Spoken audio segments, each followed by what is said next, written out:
Dobrý den. Dobré odpoledne.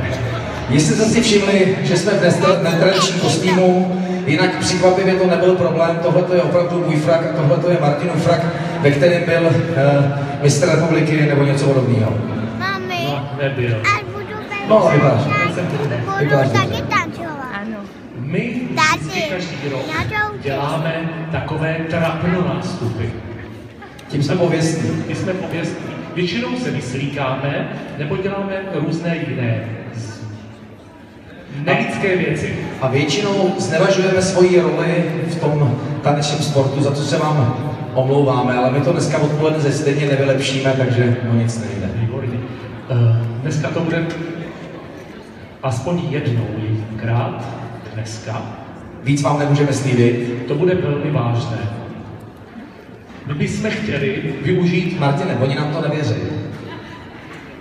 Já to mám tak pevně zapnutý, že to nebude rozepnout tak rychle, nebojte. Takže já to uvedu, začíná Honza, pokračuju já.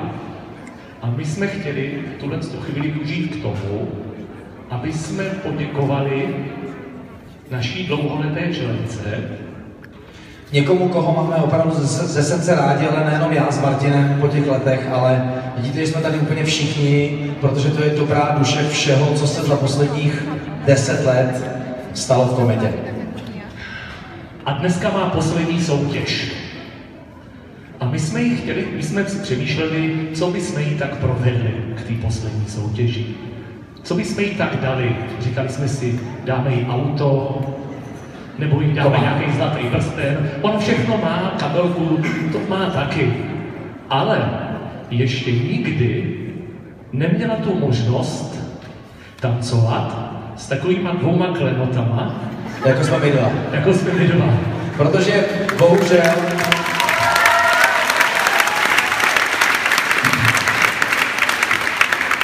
bohužel pro nás, bohudík pro ní, jsme o něco starší než ona. A ona prostě měla to štěstí, že mohla tancovat s těma méně hezkýma, mladšíma, neskušenýma. Ale jsme furt seniori jedna, ještě to dobrý. Takže prosím vás, naposledy v mém životě, naposledy v Honzovém životě a naposledy v životě Kristýny Coufalové. Přivítejte potleskem! Přivítejte potleskem. Jak se patří po červeném koberci, Kristýna Coufalová. My všichni moc děkujeme. A my si s ní před vámi, nebuďte, prosím vás, buďte trošku méně kritičtí k Honzovému výkonu a o to více méně kritický k mému výkonu. A já poprosím hudbu a tohle to má od nás jako dárek ke své poslední soutěži.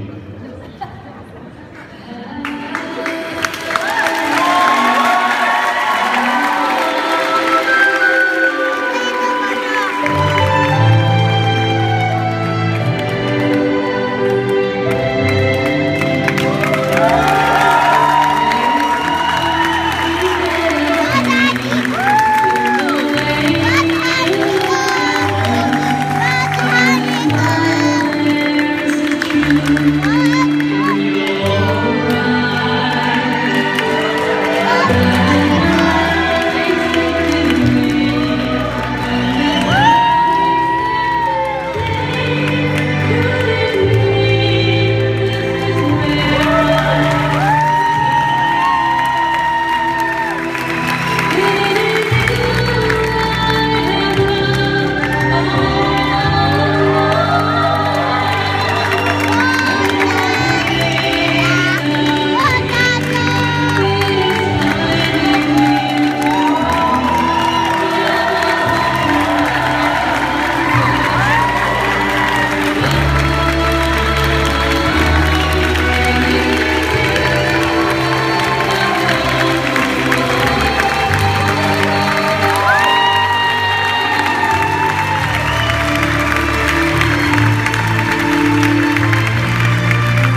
který se loučí s Kristinou, děkujeme.